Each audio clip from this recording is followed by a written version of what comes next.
አማኑኤል እግዚአብሔር ጌታ ኢየሱስ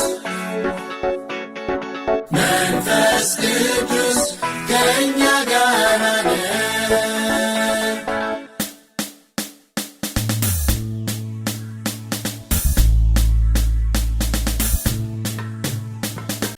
አማኑኤል እግዚአብሔር ጌታ ኢየሱስ መንፈስ ቅዱስ ከእኛ ጋር ነው።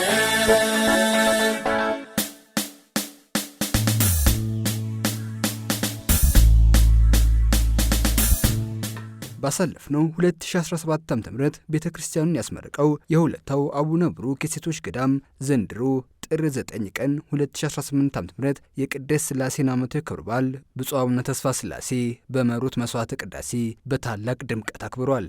ክብረ በዓሉ ከብፁዕነታቸው ጋር የገዳሙ መስራች እማዊ አረጋዊንና ደናግላቱ፣ ካህናት፣ ወንድሞችና ከተለያዩ ቦታዎች የመጡ ምዕመናን የታደሙበትና በጸሎት፣ በውደት፣ በያሬዳዊ ዜማ፣ በቅዱስ ቁርባን ቡራኪና በአምልኮ የተከበረ ነው። ስለ ዛሬው በዓል የቅድስት ሥላሴ ሚስጥር እጅግ ታላቅ ነው። እኛም የምንኩስና ሕይወት ሚስጥር ነው ራሱ። እግዚአብሔር ካልጠራ በፍጹም የሚቻል አይነት ሕይወት አይደለም። እሱ ሲጠራ ደግሞ ለእሱ አገልግሎት፣ ለቤተክርስቲያን አገልግሎት፣ ለሰዎች አገልግሎት እሱን መከተል እጅግ በጣም ደስ የሚል ሕይወት ነው። ስለዚህ እግዚአብሔር ረድቶት እግዚአብሔር የጠራው ሰው ጽናት ኖሮት ትዕግስት ኖሮት እግዚአብሔርን እየተማጸነ ቢያገለግል ብታገለግል አንድ ወጣት ነው ደስ ይለኛል። ቤተክርስቲያንም እየተስፋፋች ትሄዳለች። እንደዚሁ ምእመናንን ያብዛልን፣ ጥሪን ያብዛልን ነው የምንለውና ቅድስት ሥላሴ ክብረ በዓል በጣም ደስ ይላል። እኔ የመጀመሪያዬ ነው ሳከብር በሆለታ በሌላ ቤተክርስቲያን ሳይሆን በሆለታ ሳከብር የመጀመሪያዬ ነው። ምክንያቱም ለመምጣት እድሉ ስላላገኘው ላከብር አልቻልኩም። ዛሬ በጣም ደስ የሚል በዓል ነው የተከበረው እና እንኳን አደረሳችሁ ለካቶሊክ ሃይማኖት ተከታዮች ሁሉ። በመጀመሪያ እንኳን ለቅድስት ሥላሴ በዓል በሰላም አደረሳችሁ። ዛሬ ቅድስት ሥላሴ በሆለታ በደማቅ ሁኔታ ተከብሮ ነበረ። የተለያዩ ካህናቶች ብፁዕ አባታችን አቡነ ተስፋ ሥላሴ ተገኝተው ነበረ። የተለያዩ ካህናትም በመካከላችን ተገኝተው ነበር። እጅግ ባማረና በደመቀ ሁኔታ ተከብሯል። ቅድስት ሥላሴ የእግዚአብሔር አንድ አካልነትና ሶስት አምሳልነት የሚታይበት ጥልቅ ሚስጥር ነው። የክብረ በዓሉን ቃለ እግዚአብሔር ያሰሙትም ክቡር አባ ተስፋዬ ወልደ ማርያም ስለ ቅድስት ሥላሴ ሚስጥር ከብሉይ ኪዳን ኦሪት ዘፍጥረት ጀምሮ በአዲስ ኪዳንም ጌታችን መድኃኒታችን ኢየሱስ ክርስቶስ በማቴዎስ ወንጌል በአብ በወልድና በመንፈስ ቅዱስ ስም እያጠመቃችኋቸው ያዘዝኋችሁንም ሁሉ እንዲጠብቁ እያስተማራችኋቸው ደቀ መዛሙርት አድርጓቸው የሚለውንና ሌሎችንም ጥቅሶች በማስታወስ ሰብከዋል። ሥላሴ ሶስትነትን ነው የሚያመለክተው። አብ ወልድ መንፈስ ቅዱስ እውነተኛና ሕያው የሆነ አንድ አምላክ ብቻ አለ። ይህ አንዱ አምላክ በሶስትነት በሶስት አካላት ስለሚኖር ሥላሴ የሚለውን ቃል የአንዱን አምላክ የአካል የስምና የሥራ ወይም የግብር ሶስትነትን ያመለክታል። በብሉይ ኪዳን ለእግዚአብሔር አካላት ብዛት መሰረት የሚሆኑ ብዙ ጥቅሶች ይገኛሉ። ሰውን በመልካችንና በአምሳላችን እንፍጠር ይላል ዘፍጥረት 1:26 ላይ። ሰው ብቻውን መኖር መልካም አይደለም፣ ስለዚህ ተስማሚና ረዳት ጓደኛ እንፍጠርለት። አሁንም ዘፍጥረት ምዕራፍ 2 ቁጥር 18 ላይ አዲስ ኪዳን በእግዚአብሔር ዘንድ ሶስት አካላት እንዳሉ ስማቸውም አብ ወልድ መንፈስ ቅዱስ መሆኑን ይገልጣል። ይህም ማለት እግዚአብሔር ዘንድ በባህሪና በመለኮት አንድ የሆኑ ሶስት ፍጹማን አካላት አሉ። እኔ አንተ እርሱ የሚለውን አባባል አካልንም ያመለክታሉ።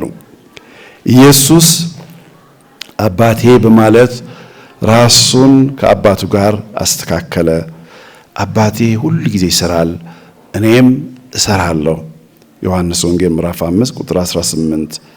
እንደዚሁም ኢየሱስ ሌላ አጽናኝ ይሰጣችኋል በማለት መንፈስ ቅዱስ እንደርሱ ያለ ከእርሱም በአካል የተለየ መሆኑንም አረጋገጠ።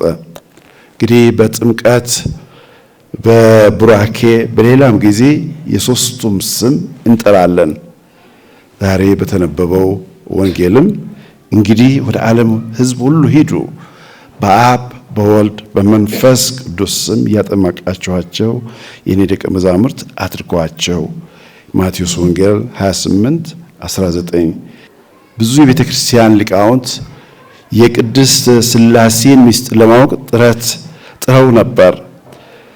በአካላት ብንገልጻቸው ሙሉ በሙሉ መንፈሳዊ ባህሪያቸውን ሳንዘነጋ መሆን ይገባቸዋል።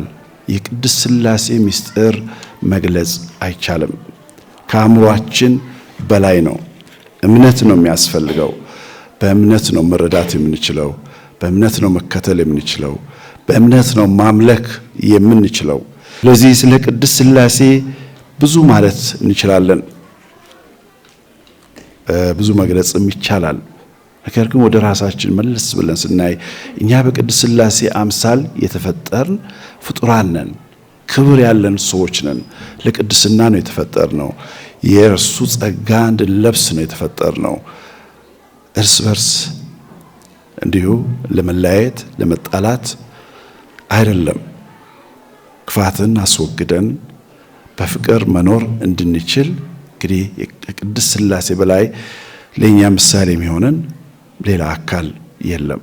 በሆለታ የሚገኘው የቅድስት ሥላሴ ሴቶች ገዳም በተለይም በገዳሙ መስራች መነኩሴ እማሆይ አረጋዊና መነኮሳቱ ትብብር እንዲሁም በሌሎች በጎ ፈቃደኞች ለገዳሙና ለአካባቢው ቤተክርስቲያን ከማሳነስ ጀምሮ በርካታ ስራዎችን እየሰራ የሚገኝ ነው። ለዚህም ደግሞ በ2016 ዓ.ም አገልግሎት የጀመረው የቅድስት ሥላሴ ካቶሊክ አጸደ ሕፃናት ምስክር መሆን የሚችል ነው። በአካባቢው የአጸደ ሕፃናት አለመኖሩ የዚሁ መዋዕለ ሕፃናት መከፈት ለማህበረሰቡ ትልቅ በረከት ሆኗል። ሥላሴ አጸደ ሕፃናት የተጀመረው እማሆይ እዚህ ማህበር በመመስረታቸው ከሳቸው ማህበር ጋር እንዲሄድ ሀሳቡ የኔ ነው። የትምህርት ቤቱ በእርግጥ ስራውን የሰሩት የበለጠ እሳቸው ናቸው። ስራው የተሰራው በእሳቸው መርዳታ በኔም በጓደኞቼ። እኔ ጣሊያን ሀገር ነው የምኖረው። ጣሊያን ሀገር ያሉ ጓደኞቼ በተቻላቸው ያላቸውን ሁሉ በማዋጣት በየጊዜው ፒዛ እየጋገርን እንጀራም አንዳንድ ጊዜ የኢትዮጵያ ምግብ እየሰራን ሳንቲም በማሰባሰብ በተወሰነ ጊዜ እየላክን ተሰርቶ እዚህ ህንፃ ላይ ደርሷል። እንግዲህ ዘንድሮ 149 ልጆች እየተማሩበት ነው ያለው። እግዚአብሔር ብሎም ለዚህ ለአካባቢ የሚሆን የአጸደ ሕፃናትን ከፈትን ስንጀምር የዛሬ 3 ዓመት አካባቢ ምንም በሌለበት አንድ ሁለት ክፍል ሰርተን ነበረ። በዚህም በነዛም እርዳታ በተለይ ዘውድነሽ በምትባል እንዲሁም ሌሎች መረርተውን ትምህርት ቤቱ አልቆ አሁን 150 ልጆች አካባቢ ያስተናግዳል። እግዚአብሔር እየተመሰገነ ይሁን። ትምህርቱን በጥሩ ነው። በእርግጥ አንዳንድ ጊዜ ቋንቋ ይበዛል ቢሆንም ይመስገን ልጆች ጎበዝ ናቸው። ኦሮምኛ በደንብ ይማራሉ፣ አማርኛ በደንብ ይችላሉ፣ እንግሊዘኛ ይሞክራሉና ጥሩ ትምህርት ቤት ነው ማለት እችላለሁ። እኔ በጣም ደስተኛ ነኝ። የነሱም መነሳሳት የነሱ ጸጋ ነው እንግዲህ ለአንደኛም ደረጃ እንድንጀምር ልጆቹ ራሳቸው ናቸው እና ወላጆቻቸው ናቸው የገፉን። በእግዚአብሔር ጸጋ ይቻላል ብለን በቃ ልንጀምር ዛሬ መሰረተ ድንጋይ ጥለናል። እንግዲህ እሱ ያብቃል፣ እሱ ያስጀመረው እሱ ያስጨርሰው። ትምህርት ቤቱ እዚህ አካባቢ መከፈቱ እዚህ አካባቢ ምንም የህፃናቶች ማያዋ ትምህርት ቤት የለም። ያለ ሆሎታ ነው። በጣም ሩቅ ነው ሆሎታ። ከዚህ ወደ 9 ኪሎ ሜትር ደርሶ መልስ 18 ኪሎ ሜትር ነው ከኛ ርቆ። ትምህርት ቤቱ ከዚህ በፊት በ2016 ነው የተከፈተ። ግልጋሎት እየሰጠ ነው። ዛሬ ደግሞ እኔ እዚህ ትምህርት ቤት 2 ልጆችን አስተምራለሁ። ዛሬ ደግሞ በተጨማሪ በመመረቁ በጣም ደስ ብሎናል። እግዚአብሔር ቢፈቅድ ትምህርት ቤቱ ከዚህ የበለጠ ቢሻሻልን ደስ ይለናል ማለት ነው። ይህንን በዓል ለየት የሚያደርገው ዛሬ በሆለታ በስላሴ ገዳም ስር ያለ አንድ የአጸደ ሕፃናት ትምህርት ቤት ተመርቋል። በስሩም የተለያዩ ሕፃናቶችን ያካተተ ነው እና ለኛ ለካቶሊካውያኖች እጅግ ደስታ ነው እና የተለያየም ደግሞ የሃይ ስኩል ወይም ፕራይሜሪ ስኩል ትምህርት ቤት መሰረተ ድንጋይ ተጥሏል። እዚህ አጸደ ህጻናት የተባበሩት አንደኛ ፒያቼንሳ ጣሊያን ሀገር ፒያቼንሳ ከተማ የሚገኙ ጓደኞቼ በመጀመሪያ እነሱ ናቸው። እነሱ እንዲተባበሩኝ ደግሞ በኔ አምነው እርዳታ እንዲያረጉ ያደረጉት አባታችን ብርሃነ ኢየሱስ እሳቸው ናቸው። ደብዳቤ ጽፈውልኝ በዛ በደብዳቤ የሰዎችን አስተባብሬ ሳንቲም እንዲሰበሰብ የተደረገው ማለት ነው። በዛ ሳንቲም እየተላከ የስራው ተሰርቷል። እዚህ ደግሞ ስራው እንዲሰራና እዚህ ደረጃ እንዲደርስ ያደረጉት እመሆይ ናቸው። በእውነቱ ይሄ ዛሬ መሰረተ ድንጋይ የተቀመጠ ትምህርት ቤት ልጆች እዚህ 2 ዓመት 3 ዓመት ተምሮ ይህንን ትምህርት ቤት አንለቅም ወዴትም አንሄድም ብሎ ያለቅሱ ነበር እና አሁን ከዚህ ትምህርት ቤት ከለቀቁ በኋላ ወደዛ ሄዶ ያኛውን ስለሚከታተሉልን በጣም ትልቅ እድል ነው እና ለአካባቢው ደግሞ ትልቅ ውበትና እድልም ነው፣ ለአካባቢው እድገትም ነው። የቅድስት ሥላሴ አጸደ ሕጻናት ታዲያ ለተማሪዎቹ ትምህርትን ከመስጠት በተጨማሪ የቁርስ ምገባን ያደርጋል። መኖሪያቸው ከትምህርት ቤቱ ለሚርቅ ሕጻናትም የመጓጓዣ አገልግሎት የሚሰጥ መኪና በብፁዕነታቸው ተመርቋል። የአቡነ ብሩክ የሴቶች ገዳም ታዲያ ይህንን አጸደ ሕጻናት አንጾ ያስተማራቸው ተማሪዎቹ ቀጣይ የትምህርት ዕጣ ፈንታ በመጨነቅና በአካባቢውም ያለውን የትምህርት ጥራት ለማሳደግ በማሰብ የአቡነ ብሩክ የመጀመሪያ ደረጃ ትምህርት ቤትን የመሰረት ድንጋይ በብፁዕ አቡነ ተስፋ ሥላሴ አስቀምጧል። የካቶሊክ ቤተክርስቲያን መገለጫዎች አንዱ የሆነው የማህበራዊ ልማት በዚሁም የአቡነ ብሩክ የሴቶች ገዳም በተግባር እየታየ የሚገኝ ነው።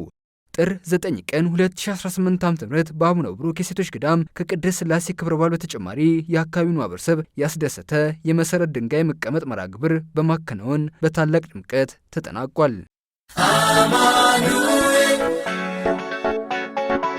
እግዚአብሔር ጌታ ኢየሱስ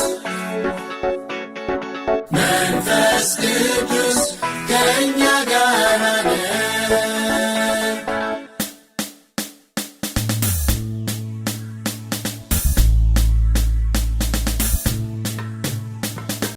አማኑኤል